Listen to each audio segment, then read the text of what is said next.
কথাটা কি বললেন মা? গান শুধু শুনলে হবে না, প্রত্যেকটা কথার অর্থ মানেটা বুঝতে হবে। বললেন এই জগতে সবকিছু তোমারই দান, অর্থাৎ তোমারই সৃষ্টি, তোমারই দান। তুমি যখন তখন নিতেও পারো, আবার দিতেও পারো। যেমন তার প্রমাণ বাবা, যিনি ছিলেন অযোধ্যার সম্রাট রাজা হরিশ্চন্দ্র, তাই তো মা? রাজা হরিশ্চন্দ্র এত বড় জমিদার হয়ে যার সর্বস্ব কেড়ে নিয়ে অবশেষে সেই হরিশ্চন্দ্র কাশীধামে, যিনি নিজেকে বিক্রি করে কালুডমের কাছে শ্মশানে মরা পোড়ানোর কাজ করত। তাহলে যে এত বড় জমিদার হয়ে আজ সে শ্মশানে মরা পোড়ানোর কাজ করছে, বলা যায় এত বড় রাজা হয়ে, হ্যাঁ, আজ যে ধনী কাল তো সে গরিব হতেই পারে। আজ যে রাজা কাল সে ভিখারি। তাই অহংকার করে লাভ নেই। অহংকার করলে সেখানে ভগবত কৃপা পাওয়া যায় না। তাই আজ দেখুন, যেই না অন্তিম সময় আসলো, অন্তিম মুহূর্তে সর্বস্ব ভগবানের চরণে সঁপে দিয়ে একটু একটু করে প্রাণ কৃষ্ণের সূক্ষ্ম আত্মা চলে গেল। যেই না প্রাণ পাখি উড়ে চলে গেল, এই সব দেহটা নিয়ে সমস্ত প্রজাবর্গরা, গ্রামবাসীরা, তারা সবাই মিলে তার শেষকৃত্য করে অবশেষে চলে গেল বর্ধমানে লালার কাছে। গিয়ে বললেন, বাবু, আপনার যার প্রতি অভিমান ছিল সে তো চলে গেছে, এবার অন্তত আপনি ফিরে চলুন। কারণ আপনি যদি ফিরে না যান, ওই জমিদারি রক্ষা হবে কেমন করে, প্রজাবর্গরা রক্ষা পাবে কি করে? আপনি ফিরে চলুন। সকলের অনুরোধে অবশেষে লালা ফিরে এলো। ফিরে আসার পর সমস্ত জমিদারি হিসাব নিকাশ তাকে বুঝিয়ে দেওয়া হলো। বোঝানোর পর এবার লালা জমিদারি রক্ষা করতে শুরু করলো। যেই না জমিদারি রক্ষা করতে শুরু করলো, দেখতে দেখতে ছেলের উপযুক্ত বিবাহের বয়স হয়েছে। মা, লালার উপযুক্ত বিবাহের বয়স হয়েছে দেখে গ্রামবাসী সবাই মিলে এক সুকন্যার সন্ধান পেয়ে উলুধ্বনি উলুধ্বনি নিতাই গৌর হরি বল।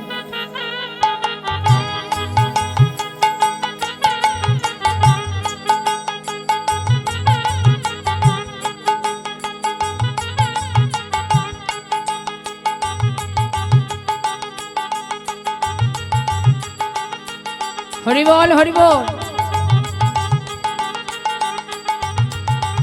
কি ব্যাপার, উলুধ্বনিটা এত আসতে কেন?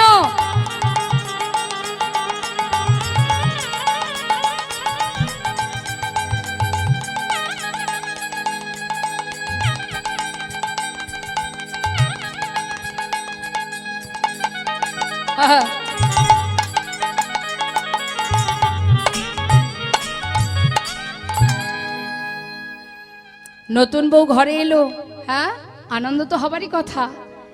আনন্দ আনন্দ মহা আনন্দ। এলো লালার ঘরে নতুন বউ। এত আনন্দে দিন চলেছে, দিন যাচ্ছে, দিন পার হতে হতে 1 বছর যেতে না যেতেই তার একটা পুত্র সন্তান হলো। ছেলের নাম দিল কি? ভগবানের নামে নাম দিল নারায়ণ। আহা, ভগবানের নামে নাম দিলেন। এবার আপনারাই বলুন না, এখন বর্তমান যেসব ছেলে মেয়েরা জন্ম নিচ্ছে তাদের মা বাবারা কি নাম রাখে?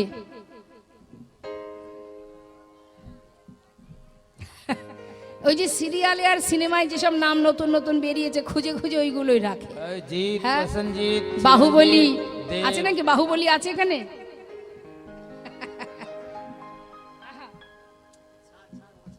তা মা, এখন যদি কেউ ভগবানের নামে নাম রাখার কথা বলে, যারা গুরুজন আছেন, কি বলে? ওসব চলবে না, পুরানো হয়ে গেছে, ব্যাকডেটেড। এখন নতুন নতুন নাম বেরিয়েছে। কি নাম?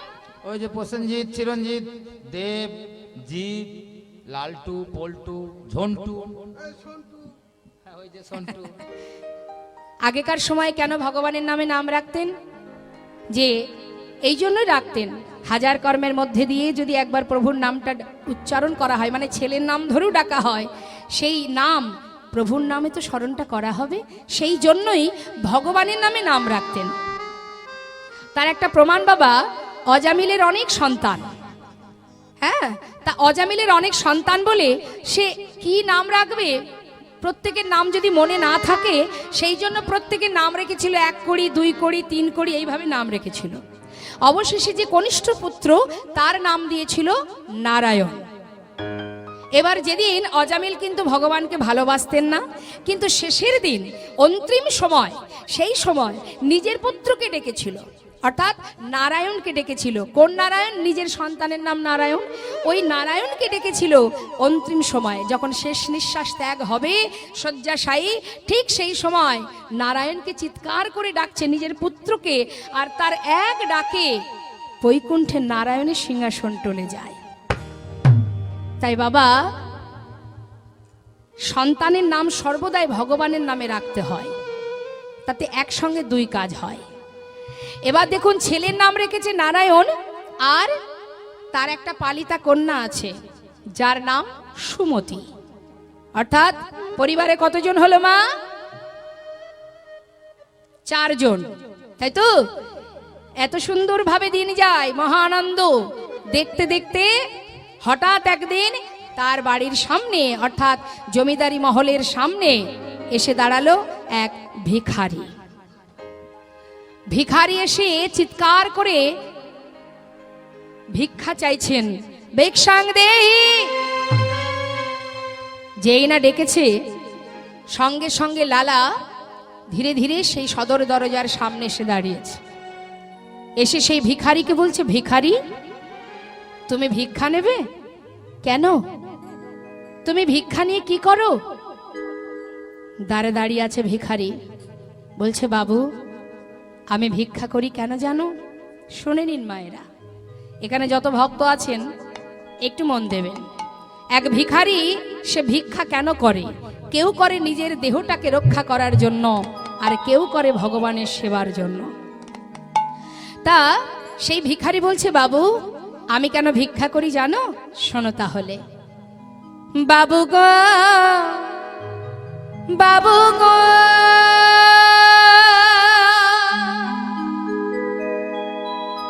বাবু গো,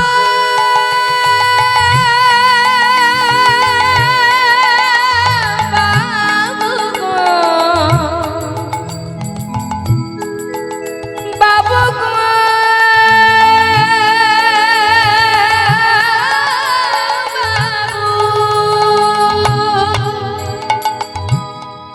বাবু গো, বাবু গো,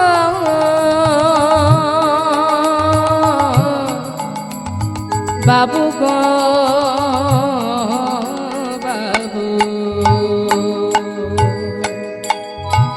আমি হলাম দিন ভিখারি। ও গো বাবু, আমি হলাম দিন ভিখারি। ও বাবু আমি হলাম দিন ভিখারি। ও বাবু আমি হলাম দিন ভিখারি। সে তো বুঝলাম তুমি ভিখারি, কিন্তু ভিক্ষা নিয়ে করো কি? শুনবে, আমার ঘরে আছে গিরিধারী,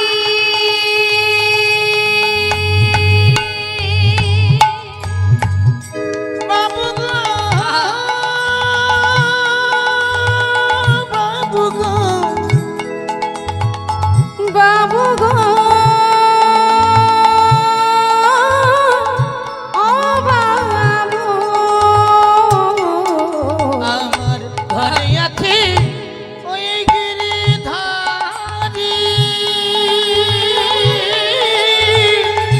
তাই দাঁড়ে দাঁড়ে আমি ভিক্ষা করি। আমার ঘরে আছে ওই গিরিধারী। হরি বল। তাই দাঁড়িয়ে দাঁড়িয়ে ভিক্ষা করি। কি জন্য? ঘরে গিরিধারীর জন্য ভিক্ষা করি। আর কি করি জানো বাবু? শোনো, তারে সেবা দিয়ে পাই গো প্রসাদে। তারে সেবা দিয়ে পাই গো প্রসাদে। তার সেবা দিয়ে পাই গো প্রসাদ। এই তো আমার রীতি। আমি হলাম দিন ও ভিখারি। বাবু আমি হলাম দিন ভিখারি। নিতাই গৌর হরি বল। দিন ভিখারি। প্রতিদিন যা ভিক্ষা পাই গিরিধারীর সেবা দিয়ে আমি প্রসাদ পাই, এই হলো আমার কাজ বাবু। লালা বললেন তবে দাঁড়াও দাঁড়াও, ভিতরে গিয়ে অনেক দামি দামি রত্ন হিরে জহরত একটা পুটুলিতে বেঁধে ভিখারিকে বলছে ধরো, এই নাও, এতে কি আছে বাবু? অনেক দামি দামি রত্ন আছে, নিয়ে যাও, এগুলো তোমায় দিয়ে দিলাম। বাবু এগুলো দিয়ে কি হবে? কেন, আমার মতো ধনী হয়ে যাবে, যাও নিয়ে যাও। বেশ, ভিখারি কি করলেন মা, রাজা জমিদারের কাছ থেকে বিদায় নিয়ে এবার পুটুলিটা হাতে করে নিয়ে মাথায় করে নিয়ে যাচ্ছে। বাবু আমি আসি, এই বলে যখন এগিয়ে যাচ্ছে কিছুটা পথ গেছে মা, লালা কিন্তু দরজার কাছে দাঁড়িয়ে আছে বা, আর এদিকে ভিখারি কিছুটা পথে যাবার পর বেশ কিছুটা দূরে একটা বনের ভিতরে ওই পুটুলিটা ছুঁড়ে ফেলে দিল। আর যেই ফেলে দিয়েছে পিছন থেকে দরজায় দাঁড়িয়ে থাকা জমিদার লালা বলে উঠলেন, ভিখারি এত বড় সাহস তোমার, আমি যা কিছু দিয়েছি তুমি এইভাবে ফেলে দিলে, কেন ফেলে দিলে উত্তর দাও। ভিখারি বললেন, বাবু আমি কোনো অন্যায় করিনি। অন্যায় করনি? যা কিছু তোমায় দিলাম তুমি ফেলে দিলে, আবার বলছো অন্যায় করনি, কেন ফেললে তুমি বলো, উত্তর দাও। বাবু তাহলে শোনো, আমি যখন মাথায় করে নিয়ে এই পথে হাঁটতে হাঁটতে আসছি, হঠাৎ আমাকে কে যেন পিছন থেকে ডেকে বলল, ওরে ভিখারি এগুলো কি, কোথায় যাচ্ছিস এগুলো নিয়ে, এগুলো কি করবি তুই? জানো বাবু আমায় এও বলল, ফেলে দে ফেলে দে। আমি তো তোর কাছে কিছু চাইনি, আমি তো বলিনি আমায় রাজভোগ দিতে হবে। ওরে দাঁড়ে দাঁড়ে ভিক্ষা করে যা পাস আমি তো তাতেই খুশি রে, এসব সব ফেলে দে। এগুলো যদি নিয়ে যাস তাহলে ওই লালার মতো তোরও অবস্থা হবে, তার মতো অহংকারী হয়ে যাবি তুই।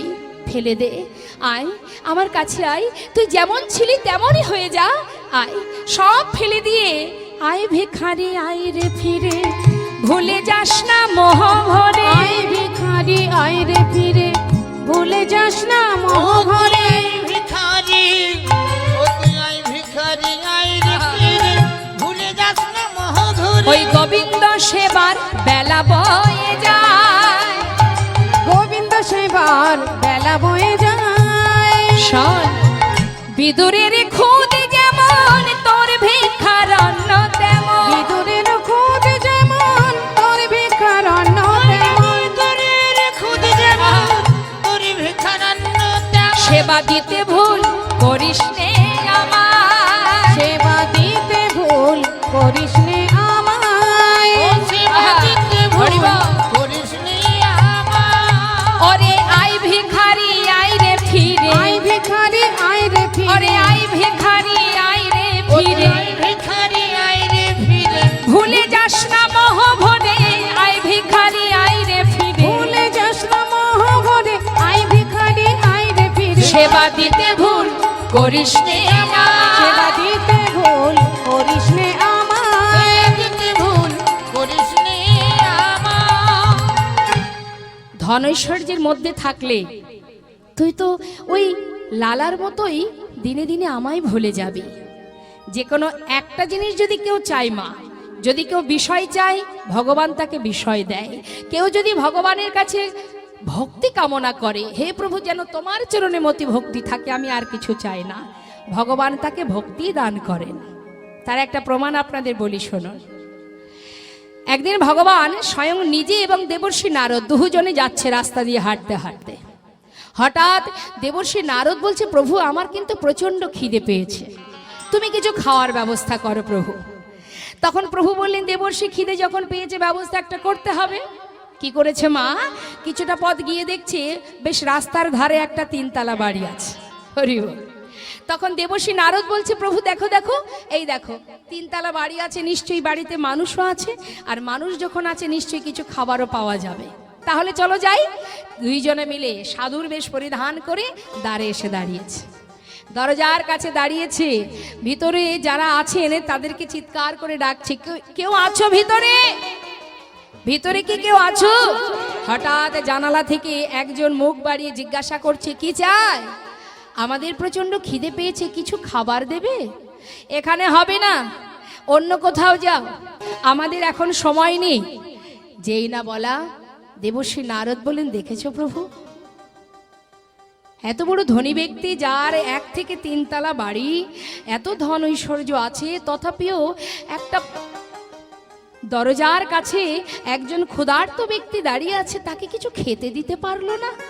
আর এর এত কিছু আছে, প্রভু তুমি অভিশাপ করে দাও, এমন অভিশাপ দেবে দেখতে দেখতে যেন তার সব কিছু শেষ হয়ে যায়, পথের ভিখারি হয়ে যায়।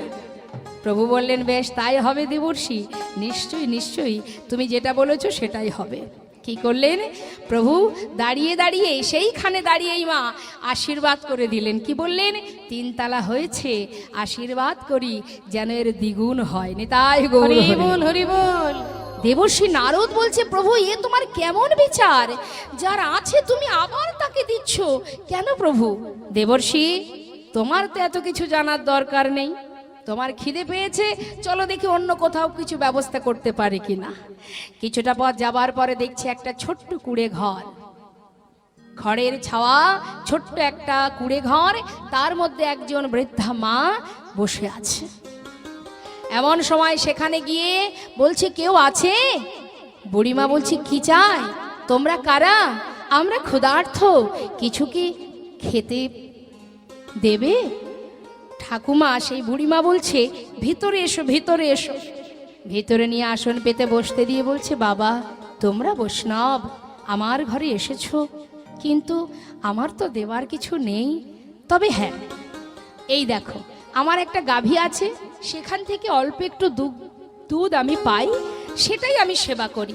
তবে যদি খেতেই চাও তাহলে আজ যে গাভী যে দুধটুকু দেবে, এটুকু তোমাদের দুজনকে দিতে পারি। বেশ তাই হবে। এবার যেটুকু দুগ্ধ পেল মা, সেটুকু দুইজনকে ভাগ করে দিল। দেবশ্রী নারদ বললেন, প্রভু দেখো দেখো, একবার চেয়ে দেখো, যার কিছুই নেই, সামান্য একটু দুধ, তাও আমাদের দুজনকে দিয়ে দিল। প্রভু, প্রভু গো, তুমি এক কাজ করো না, তুমি আশীর্বাদ করে দাও, তুমি বর দাও, যেন তার সমস্ত অভাব কষ্ট দুঃখ দূরীভূত হয়ে যায়, তিনি যেন সুখে স্বাচ্ছন্দ্যে জীবন কাটাতে পারে। সঙ্গে সঙ্গে ভগবান বললেন, দেবর্ষি সত্যি তো, আমার তো মনে ছিল না। বেশ, তবে ভগবান কি আশীর্বাদ করলেন? যে গাভীটার দুগ্ধ আজ পান করলাম, যেন কয়েকদিনের মধ্যে এই গাভীটা মারা যায়। নিতাই গৌর হরি। দেবশ্রী নারদ বললেন, এ তোমার কেমন বিচার প্রভু? এ তুমি কি করলে? যার এত কিছু আছে তুমি তাকে দ্বিগুণ করে দিলে, আর যার একটা গরু একটা গাভী নিয়েই জীবন কাটে, সেই গাভীটাকে তুমি মেরে ফেললে। প্রভু এ তোমার কেমন বিচার? দেবর্ষি, খোদা নিবারণ হয়েছে তো? হ্যাঁ, চলো ঘরে ফিরে চলো। ঠিক কিছুদিন পর প্রভু বললেন, দেবর্ষি চলো তো দেখি, যেখান থেকে দুগ্ধ পান করে এসেছি আমরা, তারা সবাই কে কেমন আছে দেখে আসি। চলো প্রভু চলো। দুইজনে একসাথে গেলেন। মা কি দেখলেন? সেই যে কুড়ে ঘর, কুড়ে ঘরের মধ্যে সেই বৃদ্ধা মা বসে বসে কৃষ্ণ কৃষ্ণ কৃষ্ণ জপ করছে। দেবশ্রী নারদ কাঁদছে আর বলছে, প্রভু হে কি অপরূপ তোমার লীলা, একটু বুঝিয়ে দাও। প্রভু বললেন, দেবর্ষি শোনো, জাগতিক জগতের কোনো অর্থ যদি কারোর কাছে থাকে, সে পরমার্থিক জগতে ভগবানকে ভুলে যায়। তাই যে গাভী তার কাছে ছিল, এই গাভীর জন্য সে পরিপূর্ণভাবে গোবিন্দকে স্মরণ করতে পারছিল না, সম্পূর্ণ নিজেকে সঁপে দিতে পারছিল না, কারণ একটা বাধা তার ছিল, সে হলো গাভী। তাই গাভী যখন সরে গেল, অর্থাৎ গাভীকে যখন আমি কেড়ে নিলাম, তখনই কিন্তু পরিপূর্ণভাবে সে গোবিন্দ চরণে নিজেকে সঁপে দিয়ে গোবিন্দ ছাড়া তার জীবনে আর কেউ রইল না। হরি বল হরি বল। তো ভগবানকে স্মরণ করতে শুরু করলো, কারণ তার পিছনে আর তো কোনো বাধা নেই, আর কোনো টান নেই। আর যে ব্যক্তির 3 তালা ছিল তাকে 6 তালা করে দিল, ধন ঐশ্বর্যে পরিপূর্ণ করে দিল। কেন? দেবশ্রী নারদ বললেন, প্রভু এর কারণটা কি? বলে, তবে শোনো, যে অর্থ চায়, যে ধন চায়, আমি তাকে আরো বেশি করে দিই। কেন দিই? যত আমি তাকে দেব তার মধ্যে সে ডুবে থাকবে, ওই ধন সম্পদের মধ্যে অহরহ দিন রাত না খেয়ে না ঘুমিয়ে ওই ধন সম্পদ নিয়েই চিন্তিত থাকবে। তার মধ্যে দিয়ে একবারের জন্য ভগবানকে ডাকার সময় তার হবে না। অর্থাৎ ধন সম্পদ আমি যত দেব, যে যত চাইবে আমি তত দেব, আর ধন সম্পদ যত সে পাবে তত দিনে দিনে আমি সরে যাব, তার জীবনে আমি থাকব না। আর ইহজগতের কোনো কিছু যার থাকবে না তার কাছে আমিই থাকবো না। তাই গৌর হরিব। তাই আজ ভিখারি বললেন, বাবু আপনার মতো অবস্থা আমার হোক, আমি সেটা চাই না, তাই সর্বস্ব আমি ফেলে দিলাম, এবার আমাকে বিদায় দিন বাবু। লালা বললেন, তাহলে তুমি আমার ঘরে থেকে হরিনাম কৃষ্ণ নাম করবে, আমাকেও শোনাবে, নিজেও করবে। তা কি করে হয়? আপনার এই মহলে যদি আমি থাকি, আপনার মতো অবস্থা আমারও হবে, দিনে দিনে আমিও আপনার মতো ভুলে যাব। তাই আমি চাই না, আমি এখানে থাকতে পারবো না, আমাকে বিদায় দিন বাবু। চলে গেল ভিখারি। যেই না চলে গেল, লালা মনে মনে চিন্তা করলেন, মনে মনে ভাবছেন, মা এক ভিখারির কাছ থেকে যে চৈতন্য হলো, তার যে শিক্ষা পেল, এটাই তার মনের মধ্যে তোলপাড় হতে শুরু হলো। চিন্তা করতে শুরু করে দিল, মনে মনে ভাবছে, তবে বুঝি ধন ঐশ্বর্যের মধ্যে থাকলে ভগবানকে ভুলে যেতে হয়, এর মধ্যে থাকলে সদা সর্বদাই এই জমিদারির অর্থ সম্পদের চিন্তা করতে করতে দিনে একবার ভগবানকে ডাকার সময় নেই আমার। সত্যি যদি এর মধ্যে আমি থাকি, আমি যে আমার গোবিন্দকে ভুলে যাব। চিন্তা করতে করতে ঘরের ভেতরে যেই না গেছে, সেখানে গিয়ে দেখছে কি, সেই জমিদারি মহলে যে কাজের মেয়েটা, সেই মেয়েটা জমিদারের বিছানায় শুয়ে আছে। যেই না জমিদারের বিছানায় শুয়ে আছে দেখেছে, সঙ্গে সঙ্গে লালা বলে উঠলেন, কে আছিস? এত বড় সাহস, কাজের মেয়ে হয়ে জমিদারের বিছানায় শুয়ে আছে, ওকে ধরে নিয়ে যা, ধরে নিয়ে গিয়ে 30 ঘা বেত্রাঘাত কর, এটাই ওর উপযুক্ত সাজা। এত বড় সাহস, কাজের মেয়ে হয়ে জমিদারের বিছানায় শুয়ে থাকে। সঙ্গে সঙ্গে সেই কাজের মেয়েটা বিছানা থেকে উঠে সে কি করছে বাবা, একবার হাসছে, একবার কাঁদছে। যখন কাঁদছে, জমিদার সেই কন্যাকে জিজ্ঞাসা করছে, যে অপরাধ করেছিস তুই, এর জন্য তোকে 30 ঘা সাজা পেতে হবে, কিন্তু তুই হাসছিস কেন? তোকে সাজা দেব বললাম, এরপরও তুই হাসছিস কেন? বল, কেন হাসছিস তুই? হাতটা চেপে ধরেছে। তখন সেই কাজের মেয়েটা আজ জমিদারকে উপদেশ দিচ্ছে, শিক্ষা দিচ্ছে, বাবু আপনার সামনে দাঁড়িয়ে সত্য কথাটা বলি, তবে শুনুন, আজ আমি কেনই বা হাসছি আর কেনই বা কাঁদছি? আমি যখন জমিদারের বিছানায় শুয়েছি, অর্থাৎ সাজা তো আমার হবেই, কারণ অন্যায় করেছি আমি, এর জন্য সাজা আমার 30 ঘা বেত্রাঘাত। এটা স্বাভাবিক, আমি মেনে নিয়েছি, এর জন্যই আমি হাসছি। আর কাঁদছি কেন জানো বাবু? যার ঘরে এতদিন আমি কাজের মেয়ে হয়ে পড়ে আছি, সামান্য এতটুকু সময়, কিঞ্চিত সময় জমিদারের বিছানায় শুয়ে যদি আমার 30 ঘা সাজা হয়, তাহলে সেই বিছানায় একবার ভেবে দেখুন বাবু, আপনি তো এতদিন শুয়ে আসছেন, আপনার জন্য ভগবান কত সাজা লিখে রেখেছে। আমার যদি ক্ষণিকের জন্য 30 ঘা সাজা হতে পারে, তাহলে আপনার জন্য ভগবান কত সাজা লিখে রেখেছে। এতদিন আপনিও এই বিছানায় শুয়ে আসছেন, তাই আপনার কথা ভেবে আমি কাঁদছি বাবু। এত সাজা আপনি কি করে সইবেন?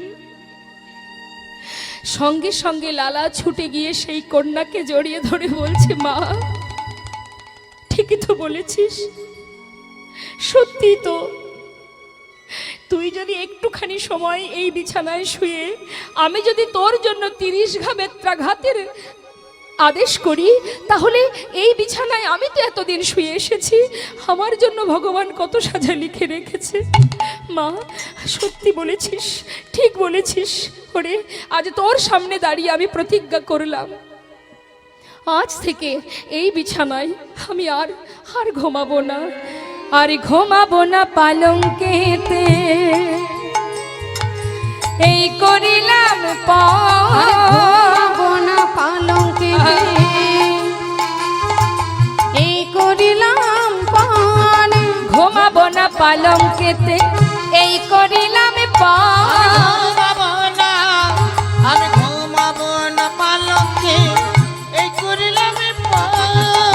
এ দেহেতে এ প্রাণ আমার থাকবে যতক্ষণ, দেহেতে এ প্রাণ আমার থাকবে যতক্ষণ, এ দেহেতে প্রাণ আমার থাকবে যতক্ষণ। আরে ঘুমাবো না পালঙ্কে, আর ঘুমাবো না পালঙ্কে, না না ঘুমাবো না পালঙ্কে, ঘুমাবো না পালঙ্কে, এই পান করিলাম আমি, ঘুমাবো না পালঙ্কেতে।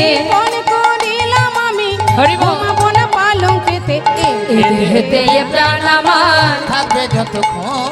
এই দেহেতে প্রাণ আমার থাকবে যতক্ষণ। জমিদারির বিছানা পরিত্যাগ করে লালা মনের আনন্দে সেই বিছানায় আর শোয় না মা, আর ঘুমায় না, পরিত্যাগ করলো। তাহলে দুই জায়গা থেকে শিক্ষা পেল। কোথায়? একজন ভিখারি, আরেকটি কাজের মেয়ে। কোথা থেকে মানুষের জীবনে চৈতন্য আসে কেউ জানে না। শাস্ত্রে বললেন সাধুসঙ্গ, সাধুসঙ্গ সর্বশাস্ত্রে কয়, লবমাত্র সাধুসঙ্গে সর্বসিদ্ধি হয়। চিন্তা ভাবনাটা যদি আমাদের সঠিক থাকে, ভাবনা চিন্তাটাকে সঠিক করতে হবে। যে পথে চলবো অসৎ সঙ্গ করব না। হাটে যাই, বাজারে যাই, যেখানে যাই, যে সঙ্গই করি না কেন সতের সঙ্গ করো, অসৎ সঙ্গ করো না। হরি বল। সতের সঙ্গ করতাম যদি প্রভু রাখতো আমায় ভালো, অসতের সঙ্গ করে বৃথায় জন্ম গেল। অসতের সঙ্গ করা যাবে না। ভাবনা চিন্তা মনোভাব ঠিক সঠিক জায়গায় রাখতে হবে। কখনো কুকর্ম কুচিন্তা করা যাবে না। 5 জন রমণী যদি এক জায়গায় হয়, বলুন তো কি আলোচনা হয়? কি হয়? দেখবেন 5 জন রমণী এক জায়গায় হলে বাবা ওই পাড়ার খবরাখবর নিয়ে আলোচনা হয়, তাই না? কার মেয়ে চলে গেল, কার ছেলে চলে গেল, কার কি হলো, কার ভালো হলো, কার মন্দ হলো, এই তো। কার বউ ভালো, কার বোর কি গুণ আছে আর কার কি গুণ নেই, এই তো আলোচনা। কৃষ্ণ কথা হয়। শাস্ত্রে বললেন দিবস রজনী আবল তাবল পাঁচালো পড়িতে পারো, তাহার ভিতরে একবারও কি কৃষ্ণ বলিতে নারো। হ্যাঁ, সময় গেলে আর পাবে কি? পাওয়া যাবে না। আমরা জানি না আমাদের কতটুকু সময় আছে। এখন আছি, একটু পরে নাও থাকতে পারি। তাহলে চিন্তা করতে হবে আমাদের। বলবার শক্তি আছে এখন যদি না বলি, যেদিন বলবার শক্তি ফুরিয়ে যাবে সেদিন হাজার কষ্ট হলেও, হাজার কাঁদলেও, হাজার করজোড়ে ভগবানের কাছে চাইলেও আর পাওয়া যাবে না। এই তো সুযোগ, এই তো সময়। সবাই মিলে একবার হাত তুলে বলুন তো দেখি আমার সাথে, প্রত্যেকে তুলুন। ছলো ছলো নয়নে। ভগবানকে ডাকতে গেলে মা আমাদের কি করতে হবে? ছলো ছলো নয়ন, অর্থাৎ ভগবানের জন্য দুফোঁটা বাড়ি, আর মুখে থাকবে হাসি। দুঃখ নিয়ে নয়, হাসি মুখে। আর বদনে হরিবোল বলতে হবে, দুটি বাহু তুলে আত্মনিবেদন করে। হাত তুলুন। বাহ, প্রত্যেকে তুলবেন, জড়তা রাখবেন না। কেমন? এইটুকু তুলবেন না। হ্যাঁ, স্বতঃস্ফূর্ত ভাবে মনের আনন্দ নিয়ে সবাই মিলে আমরা গাইব। ছলো ছলো নয়নে হাসি মাখা বদনে,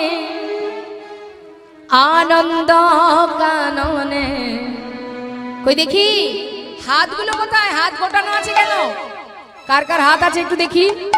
যারা চেয়ারে বসে আছেন একবার হাত তুলতে হবে। সবাই ভ্রময় নিবা একবার হরি বলো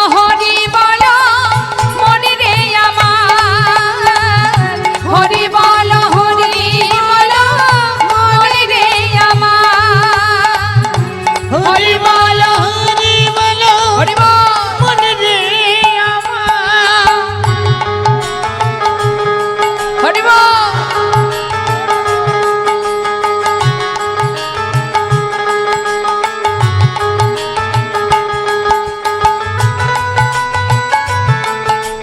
আহা।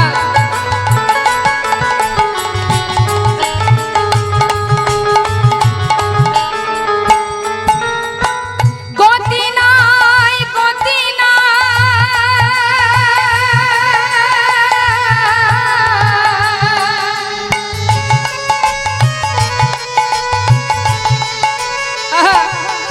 তার গতি নাই এই হরি নাম ছাড়া বদন ভরিয়া দাও হয়ে আত্মহারা। ওরে মনে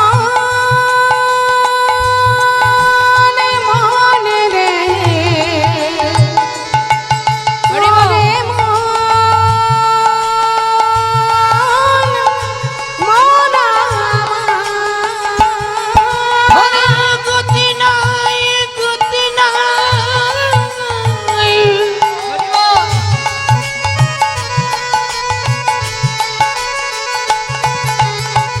এই হরি নাম ছাড়া বদনে ভরিয়া দাও হয়ে আত্মহারা।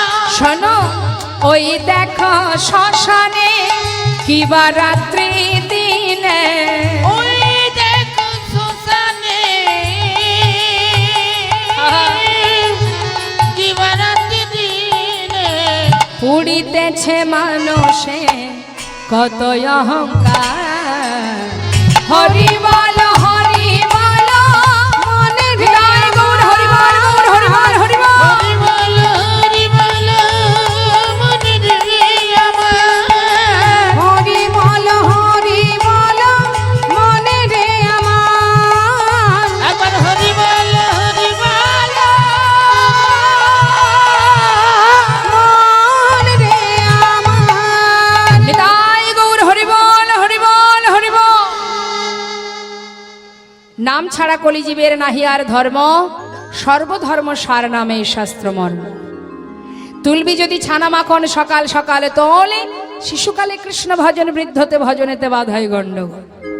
সময় থাকতে যদি আমরা ভজন না করি, সময় গেলে আর পাওয়া যাবে না। লালন ফকির বললেন, হে জি সময় গেলে সাধন হবে না। যা করতে হয় সময় থাকতে। হ্যাঁ, আমরা জানি না বাবা আমাদের কতটুকু সময় আছে, এখন আছে একটু পরে নাও থাকতে পারে। তাই যা করতে হবে মা সময় থাকতে। সময় কখন সময়? মহাজন বললেন, শিশুকালে কৃষ্ণ ভজে কৃষ্ণ পাওয়ার আসে, যৌবনকালে কৃষ্ণ ভজে আসে কিনা আসে, বৃদ্ধকালে কৃষ্ণ ভজে জমেরও তর আসে। তাই সময় থাকতে ভালোবাসতে হবে। লালন ফকির তার একটু গান ছোট করে আমি গাইছি, কি বলছে শুনুন। আহা। সময় গেলে সাধন হবে না। কথাগুলো কিন্তু শুধুমাত্র শুনবেন না, বোঝার চেষ্টা করতে হবে। হ্যাঁ, মন দিয়ে কথাগুলোর অর্থটা আমাদের হৃদয় মাঝে বসাতে হবে। যে গানটি আমি গাইছি, যিনি লিখেছেন এই গানটি লালন ফকির। এই লালন ফকিরের যার ঠিকানা আজও কেউ বলতে পারে না, কোথা থেকে এসেছেন এবং কবে তিনি চলে গেছেন, কি তার পরিচয় কেউ জানে না। প্রভুর কৃপা, তারই সন্তান। কি বললেন? ওরে মনি রে আমার,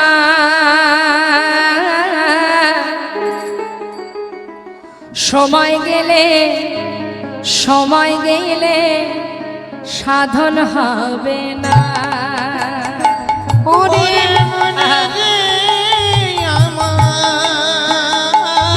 হরি বল। সময় গেলে সাধন হবে না। দিন থাকিতে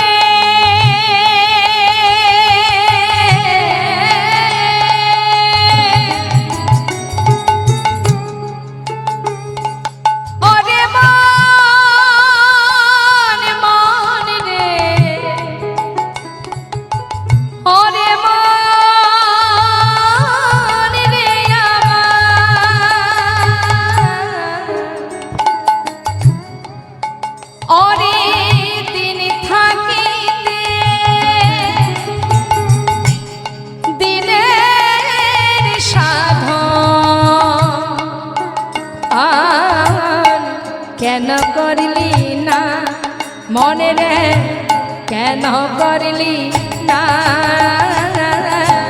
সময় গেলে সাধন হবে না ওরে মন রে আমার সময় গেলে সাধন হবে না। কত সুন্দর কথা, জীব শিক্ষামূলক কথা। কথাগুলো একটু মন দেবেন বা কি বলছে মহাজন লালন ফকির, তিনি বলছে তুমি জানো না মন খালে বিলে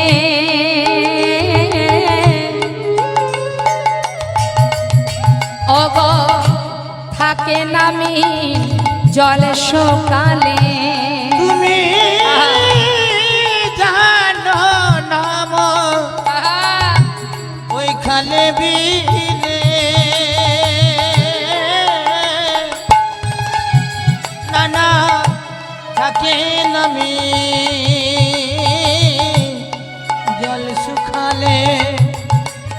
আচ্ছা আমার মায়েরা বলুন তো, মাছ কোথায় পাওয়া যায়? জলে। জল কোথায় থাকে? খালে বিলে নদী নালায়। আচ্ছা যদি নদী নালায় জল না থাকে সেখানে মাছ পাওয়া যাবে? হরিবল। এটা আমাদের জাগতিক জগতের দৃষ্টান্ত। এবার আসুন আমরা আধ্যাত্মিক জগতে চলে যাই। ভগবান কোথায় থাকেন? ভগবান থাকেন ভক্তির সাগরে, অর্থাৎ যেখানে ভক্তি সেখানে ভগবান। তা ভক্তি কোথায় থাকে বাবা? ভক্তের হৃদয়। আপনার বিরাট হৃদয় আছে কিন্তু তার মধ্যে ভক্তি নেই, আছে হিংসা। বিরাট বড় মন আছে কিন্তু তার মধ্যে শুধু হিংসা ভরা। কারোর ভালো সহ্য হবে না, কারোর উন্নতি আপনি দেখতে পারবেন না, আপনি হিংসায় জ্বলে পুড়ে মরে যাবেন। তাহলে এই হিংসা যদি কারোর এখানে থাকে, রাজা হয়ে বসে থাকে, সেখানে ভগবান থাকবে? তাহলে শুধু হৃদয় থাকলে হবে না, সেখানে শুদ্ধ ভক্তির দরকার হবে।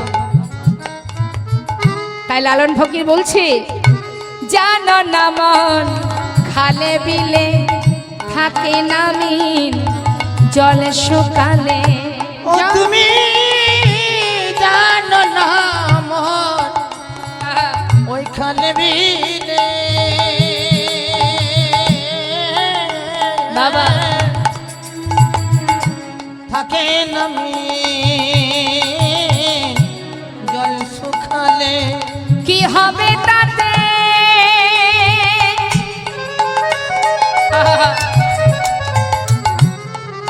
বাধালি দিয়ে মোহনা সখিনা মনে রে মোহনা সখিনা না না সময় গেলে তাই গৌর হরিব ওরে মনে রে আমার সময় গেলে সাধন হবে না। হিংসা দিয়ে কখনো ভগবত সেবা হয় না মা, জেনে রাখবেন। কেউ যদি কারোর উপরে হিংসা করে ভগবানের সেবা দেন সে সেবা কিন্তু বৃথা। আপনার বাড়িতে হোক বা গ্রামেই হোক, যদি আপনার মধ্যে কোনো হিংসা নিয়ে আপনি ভগবানের সেবা করেন তাহলে আপনার এই অর্থ দান ভগবানের সেবার তরে, এই যে মায়ের পূজা চলছে, আপনি যা কিছু দিচ্ছেন মায়ের সেবায় সবই বৃথা হয়ে যাবে যদি আপনার মধ্যে হিংসা থাকে। তাই হিংসাকে দূরীভূত না করলে কখনো গোবিন্দের কৃপা পাওয়া যায় না। আজ দেখুন লালা কি করলো, একটু একটু করে তার চৈতন্য হচ্ছে, তবে কাদের কাছ থেকে হচ্ছে? একজন ভিখারির কাছে, একটি কাজের মেয়ের কাছে। সেখান থেকে চৈতন্য পেতে পেতে এবার একদিন লালা চললেন খাজনা আদায় করতে। গোটা রাজ্য পরিদর্শন করতে গেল আর প্রজাবর্গকে দেখবে এবং তাদের কাছ থেকে খাজনা আদায় করবে। সারাদিন ধরে খাজনা আদায় করে জমিদার বেলি অবসানকালে যখন পালকি চেপে ফিরে আসছে তখন দিনের আলো শেষ, সন্ধ্যা আগত।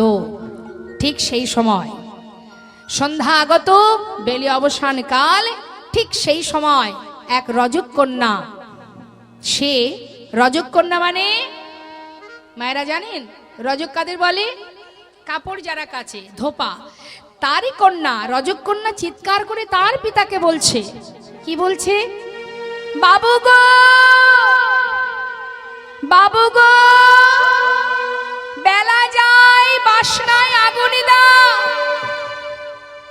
এই যে চিৎকার করে বলছে বেলা যায় বাসনায় আগুন দাও, বাসনা কাকে বলে মা? শুকনো কলার পাতাকে বলা হয় বাসনা। সেই বাসনাকে যখন আগুনে পোড়ানো হয় সেখান থেকে যে খার তৈরি হয়, ওই খার দিয়েই আগেকার সময়ে কাপড় কাচা হতো। এখন তো অনেক কিছু নানাবিধ ডিটারজেন্ট বেরিয়েছে।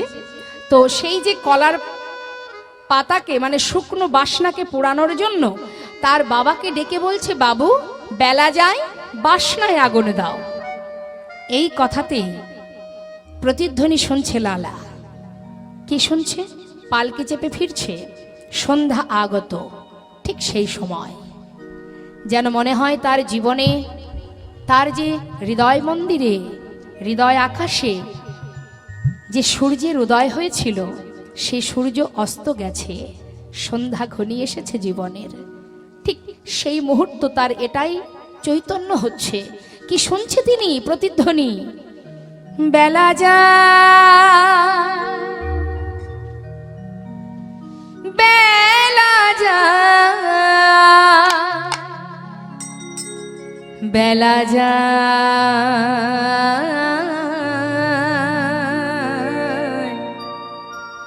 বেলা যায়, বেলা যায়,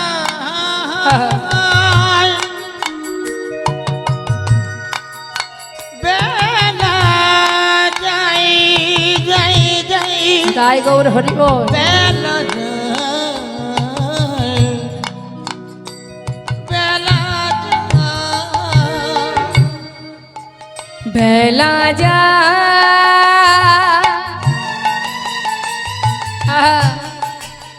বেলা যায়, বেলা যায়, বেলা যায়,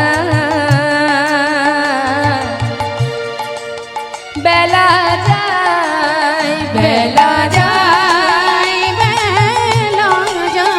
বেলা যায়, বেলা যায়, বেলা গেল। জীবন বেলা সবারই বয়ে যায়, কেউ জীবন বেলাকে ধরে রাখতে পারবে না। সময় কারুর আপন নয়। সবাই তুমি যাদেরকে আপন ভাবছো তারা তোমার আপন হলেও সময় কারোর আপন নয়, সে ঠিক পার হয়ে যায়।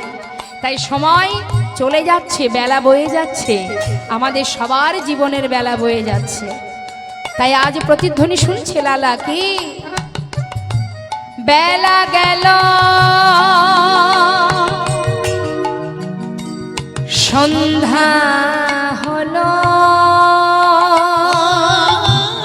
বেলা গেল, আমাদের সন্ধ্যা হলো, বেলা গেল, সন্ধ্যা হলো, ফিরে এসো তাই